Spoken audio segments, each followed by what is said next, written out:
En janvier 2024, on signait pour 20 000 euros de nouveaux business, c'est-à-dire de nouveaux contrats entrants. J'ai dit 2024, mais c'était bien en 2025, hein, attention. Et en décembre 2025, alors au moment où je tourne cette vidéo, on est le 30 novembre, mais je sais déjà qu'on va faire plus de 100 000 euros de nouveaux business en décembre 2025 parce que de toute façon, c'est ce qu'on a fait en novembre et que, entre guillemets, nos carnets de commandes ne se réduisent pas. Cette évolution, elle est quand même folle. On fait x5 en l'espace d'un an. Là, je te parle du nouveau business. Et je pense que cette évolution, elle est due à l'un des mouvements majeurs que j'ai fait, qui est la réorganisation de mon agenda. C'est pour ça que le titre de cette vidéo parle de mon agenda, parce que je suis le fondateur de cette boîte qui a fait cette augmentation-là. J'ai compris beaucoup de choses lors de l'année dernière et je voulais te montrer un peu les différences d'agenda. Je t'ai pris deux screenshots qui ne sont pas forcément les plus révélateurs, mais c'est juste pour t'imager de la meilleure manière possible ce à quoi pouvait ressembler mon agenda avant. Je faisais littéralement tout, tous les trucs que tu as en vert, etc. Ce sont des calls de vente et tout le reste, ce sont des tâches. Tu pourrais les regarder, tu pourrais mettre pause si jamais ça t'intéresse vraiment de regarder mon agenda. Tu vois que j'avais très peu de temps libre. Tu vois, là, quand on a des journées comme ça commence à faire compliqué. Je faisais littéralement tout et forcément, j'étais limité. J'ai complètement réorganisé mon agenda. Aujourd'hui, il ressemble à ça. Donc, forcément, c'est un screenshot parfait de chez parfait. C'est pour t'illustrer cette vidéo-là. Et de toute façon, on va le construire ensemble, cet agenda-là. Type, il va falloir que tu te l'appropries. C'est juste pour que tu comprennes, hein. J'ai énormément de blocs et tu comprendras les codes couleurs après. Énormément de blocs de travail profond sur l'entreprise. J'ai délégué énormément de choses. Je suis plus en mode pilotage qu'autre chose actuellement. Et donc la réorganisation forcée de mon agenda, parce que cette grosse flèche, c'est pour ça qu'elle est rouge, elle veut dire ça, hein. Bien évidemment, ça ne s'est pas fait en une semaine. Tu vois bien que ça nous a pris un an à arriver d'un agenda où je faisais tout et n'importe quoi, et j'avais des journées catastrophiques, à un agenda qui, aujourd'hui, certes, je bosse beaucoup, mais je bosse sur la boîte, alors qu'avant, je bossais dans la boîte. Et donc l'objectif de cette vidéo, il est très simple, grosse introduction de 2 minutes, mais c'était juste de t'expliquer qu'il va falloir que tu réorganises ton agenda si jamais tu veux avoir ce genre de traction en si peu de temps. Je t'ai mis un petit truc en gris là qui explique un peu le contexte dans lequel je fais cette vidéo et le contexte dans lequel on a changé l'agenda. Avant, mon agenda était le vrai plafond de verre. Tout le monde bookait quand il voulait. J'enchaînais call, urgence, micro-tâches sans temps protégé pour réfléchir, structurer, prospecter. Je travaillais tout le temps dans l'entreprise, c'est ce que je te disais, jamais sur l'entreprise. Donc mécaniquement, on stagnait parce que mon temps il était limité et la croissance de la boîte était à 100% proportionnelle à mon travail. Je travaillais tout le temps, sauf qu'on a réglé ça en repartant de zéro. Définir clairement mes priorités de CEO, donc de dirigeant de la boîte, puis structurer l'agenda autour d'elle, chose que je n'avais jamais fait. Concrètement, on a décidé de scinder chaque journée en deux. Le matin, je travaille sur le business, CEO time, création, prospection, on va en parler juste après. Et l'après-midi, je travaille dans le business, que ce soit les sales, que ce soit les calls avec les équipes, que ce soit le delivery client, parce que forcément j'ai des clients, donc il faut que je bosse pour mes clients quand même. À partir de là, tout le reste est venu se plugger dessus. Et donc on a changé les priorités, on a réorganisé mon agenda autour de ces priorités-là, et on a scindé le matin et l'après-midi. Et c'est ça qu'il faut que tu tires comme leçon plus importante de cette vidéo, c'est cette organisation-là. Et à partir de cette organisation-là, on a tout placé pour que mon agenda, par contre, soit millimétré. C'est l'un des goulots d'étranglement qu'on retrouve partout chez les fondateurs dans le charbon. Si tu ne le sais pas, avec le charbon, on a accompagné quasiment 200 fondateurs et fondatrices d'agences au moment où je parle. Et c'est l'un des goulots d'étranglement qu'on revoit le plus souvent, hein, dans 99,9% des cas. L'agenda n'est pas bien organisé, n'est pas bien priorisé. On ne sait pas comment justement le mettre en place. Tout le monde improvise et on perd énormément de temps et on se retrouve avec des agences qui stagnent et qui se demandent pourquoi elles stagnent. Mais en vérité, la stagnation vient très souvent de l'agenda du fondateur. C'est ce qui a écrit. Le business suit le chaos du calendrier. Okay, donc comment est-ce qu'on a réorganisé tout ça? C'est assez simple. On a fait tourner l'agenda autour de 3 priorités. Je vais les zoomer juste ici, qui sont celles-ci. Et c'est le rôle du fondateur. Piloter, vendre, délivrer. Le fondateur, dans une boîte, il n'a pas besoin de faire plus. Et des fois, quand on arrive sur des boîtes qui sont encore à des stades un peu supérieurs, le fondateur n'est plus très impliqué dans le delivery, donc dans l'aspect de délivrer. Mais aujourd'hui, moi, c'est encore mon cas et ça sera encore ton cas si tu regardes cette vidéo, j'imagine. Le fondateur doit vendre, par contre, ça, c'est non négociable.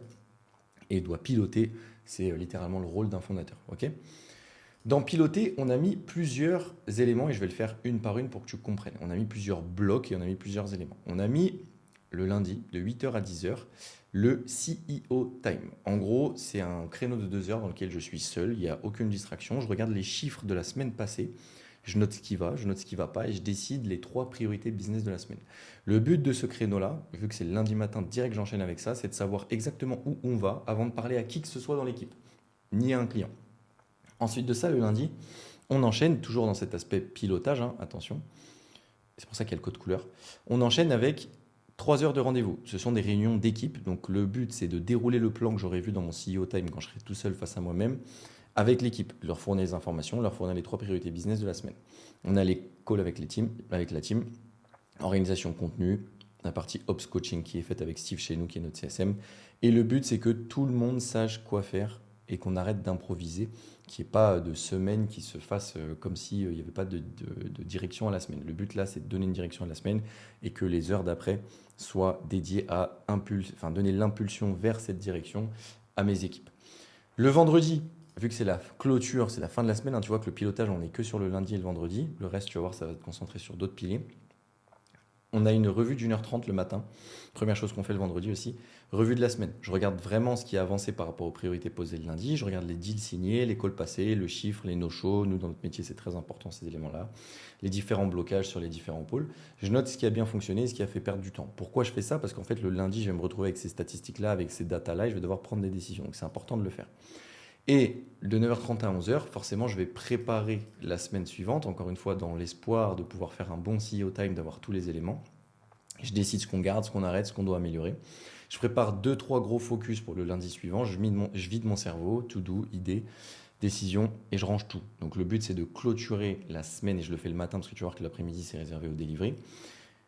Clôturer la semaine, mettre tout à plat, réunir toutes les informations pour que le lundi matin, je commence la tête vide, mais avec les données préparées pour que je prenne des décisions, pour pas que ça fasse un point de 2 heures dans lequel il ne se passe rien. C'est pour ça qu'on prépare la semaine le vendredi avec ces éléments-là. Encore une fois, tu as un gros bloc de quasiment 3 heures. Pas forcément obligatoire que ça dure 3 heures, mais il faut que ça dure quand même pas mal de temps. Maintenant, le fondateur, il doit aussi vendre. Qu'est-ce qu'il fait et quels sont les blocs dans la partie vente? Le mardi matin, 3 heures, création, prospection. Créer du contenu, des assets qui ramènent des leads, YouTube, LinkedIn, PDF, séquences ou prospecter. Là, j'ai volontairement été assez large. Moi, j'ai des créneaux spécifiques. Hein. Par exemple, tel jour le matin, le mardi matin, moi d'ailleurs, je vais tourner des lead magnets. C'est ce qu'on fait, ce genre de vidéo-là, par exemple. Et toi, ça peut être plein d'autres choses. Mais quoi qu'il arrive, il faut comprendre que ces blocs-là, le mardi matin, et tu vas voir qu'ils se répètent le mercredi et le jeudi, hein, c'est exactement les mêmes blocs pour les 3. Donc, je ne vais pas repasser sur les 3, mais sache que le mardi, mercredi et jeudi, c'est les mêmes blocs. Le matin, il faut soit créer, donc créer du contenu, soit prospecter. Le but, c'est de travailler sur l'acquisition de la boîte. Et ça, on le fait mardi, mercredi, jeudi. C'est les jours centraux de la semaine. C'est les jours où on est le plus concentré. Le lundi, très souvent, on revient du week-end, on n'est pas concentré. Le vendredi, on a envie d'aller en week-end, on est moins concentré. Et en plus, les clients ont tendance à se réveiller le vendredi. Donc, pour limiter ces effets-là, j'ai concentré les travaux les plus importants qui sont les travaux sur la boîte, qui font avancer la boîte, c'est-à-dire la création et la prospection, l'acquisition au sens large, le mardi, le mercredi et le jeudi. Matin, je ne te le répète pas, 3 heures minimum, hein, moi c'est plus 4 heures en vérité de création, prospection. Et l'après-midi, pareil, tu travailles sur la boîte, donc tu vas prendre les sales calls, tu vas travailler ton closing, parler au lead show, qualifier, faire les premiers appels de vente, relancer, clean ton pipe, etc. En gros, là, c'est 100% commercial l'après-midi. Et notamment si tu as un calendrier de prise de rendez-vous et que c'est toi qui fais les sales calls, ce qui ne m'étonnerait pas, ouvre tes créneaux le mardi, mercredi et jeudi après-midi. J'ai mis 3 heures, mais encore une fois, ça peut être beaucoup plus que 3 heures, dépendamment de combien de temps tu bosses. Mais il faut juste que tu comprennes que matin, on travaille sur la boîte, après-midi, on travaille dans la boîte. Et donc, dans cette partie-là, qui est vendre, le matin, tu travailles sur la boîte avec de la création et de la prospection. Tu vas créer des opportunités commerciales. L'après-midi, tu vas travailler dans la boîte, mais tu vas quand même travailler sur la partie sales en prenant des appels de vente, en prenant ton pipe et en le travaillant, en relançant, etc. Bref, tu as compris. Tu le divises comme ça. Et ça, c'est important. Mardi, mercredi, jeudi, c'est exactement la même chose. Et enfin, un dernier point, délivrer. Forcément, tu as des clients, tu vas me dire, ouais, mais avec tout ça, il faut que j'ai bien du temps pour livrer mes clients. Oui, t'inquiète pas, c'est prévu dans l'agenda avec ces points qui sont ici. Pareil, je ne vais pas venir sur tous les jours, pardon, je vais y arriver. Mais c'est lundi, mardi, mercredi, jeudi, vendredi. Donc tous les jours, tu fais du delivery client, hein, mine de rien. C'est juste que ce delivery client, il arrive après les travaux qui sont les plus importants sur ta boîte. Parce que le delivery client, tu es vraiment dans ta boîte. Tu vois, tu travailles dans ta boîte, tu délivres les clients, tu ne la fais pas avancer. Alors oui, tu satisfais les clients potentiellement, ça va te permettre de les garder sur le long terme. Donc c'est vrai que tu travailles aussi sur le développement de ta boîte. Mais ce que je veux dire par là, c'est que tu es vraiment coincé dans l'opérationnel sur ces créneaux-là. Donc il faut les positionner à des moments logiques et surtout, il faut les positionner après avoir travaillé sur ta boîte. Sinon, ta boîte va stagner, tu vas rester coincé dans le delivery. Et nous, c'est ce qu'on voit beaucoup avec les fondateurs et fondatrices qu'on récupère. Donc, pour en revenir à nos moutons, le lundi après-midi, 4 heures de delivery client. Nous, par exemple, ça va être les coachings de groupe, le suivi, les cas clients, etc. Pour notre cas, pour toi, ça sera différent, on n'a pas le même métier. Le mardi, mercredi, jeudi, on a 2 heures de delivery client. Tu vas voir où est-ce qu'ils sont après, je vais te montrer la picture globale de l'agenda. Et le vendredi, pareil, on a une grosse après-midi. Après avoir fait nos points justement sur la revue de la semaine, la préparation de la semaine suivante, sur l'aspect delivery. Donc le vendredi après-midi, il est dédié aussi au delivery client, à des tâches opérationnelles que tu as en cours. Donc tu vois que tous les jours, on a minimum 2 heures de delivery client. Et le lundi et le vendredi, qui sont les jours où en fait on est les moins concentrés, les jours où le business va un peu moins vite, etc. Tu sais, les gens reviennent au travail, ou le vendredi, ils sont déjà prêts de partir en week-end, comme je te le répétais.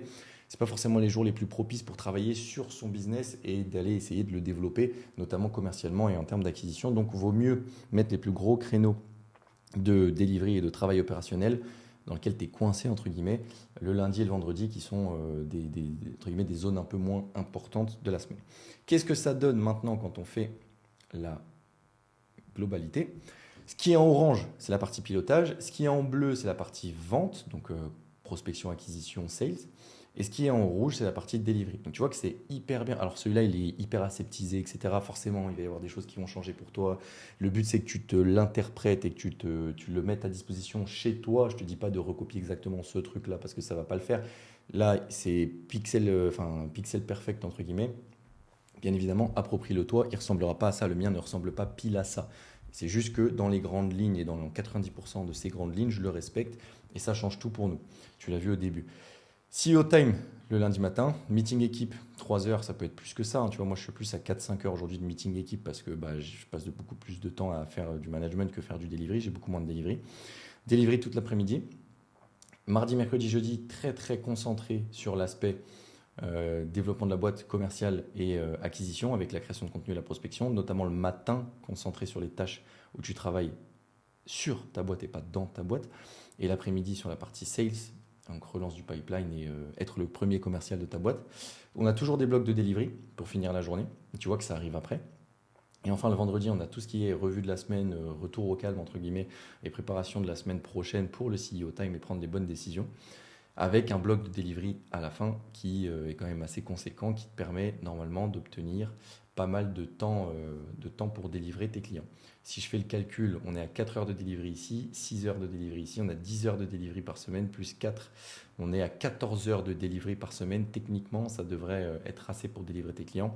Si tu as plus de delivery que ça, il faut réorganiser tout ça, mais il faut surtout penser aussi à recruter potentiellement. Donc ça, c'est un autre sujet, ce sera le sujet d'une autre vidéo. Mais si tu as plus de 15-20 heures de delivery par semaine, potentiellement, il faut penser à recruter, sinon tu n'auras jamais le temps de bloquer des créneaux sur ces blocs-là. Et tu vois, moi, c'était un peu le cas de figure quand on revient justement ici sur mon agenda de base. En fait, j'avais zéro temps pour travailler sur la boîte. Je m'étais bloqué des petits créneaux par-ci par-là, mais tu vois, je devais bosser le samedi matin. C'est pas l'objectif. Là, j'étais beaucoup dans le delivery, beaucoup dans le travail dans la boîte et finalement, ça a généré ce genre de nouveau business. Alors que dès que j'ai clean tout ça et que je te l'ai montré, enfin que je l'ai fait selon ce que je t'ai montré avec les 3 piliers, on en est à là. Donc, important pour toi de revoir tout ça. Je ne vais pas te prendre plus la tête et être plus long avec cette vidéo. Je pense qu'elle est quand même assez claire. Regarde-la, entre guillemets, mets pause si jamais tu veux comprendre, mais toujours faire tourner ton agenda autour de ces 3 priorités qui sont les 3 priorités du fondateur. Écoute, je te dis à très vite, implémente ça dans ton agenda dès maintenant, je te garantis, vraiment je suis assez serein assis sur ma chaise en te le disant que ça va littéralement tout changer pour toi. C'est pas quelque chose qui va être fait comme ça en claquant des doigts, mais ça doit être implémenté tout de suite, l'impulsion doit être faite tout de suite après avoir quitté cette vidéo, potentiellement mis un petit like aussi, ça peut être intéressant pour nous. Et le truc va se faire sur du long terme. Ok? Moi, je te dis à très vite sur cette chaîne pour de nouvelles vidéos expertise potentiellement. J'espère qu'elle t'aura plu, j'espère qu'elle t'aura servi. Et puis, je te dis au charbon, charbonne bien.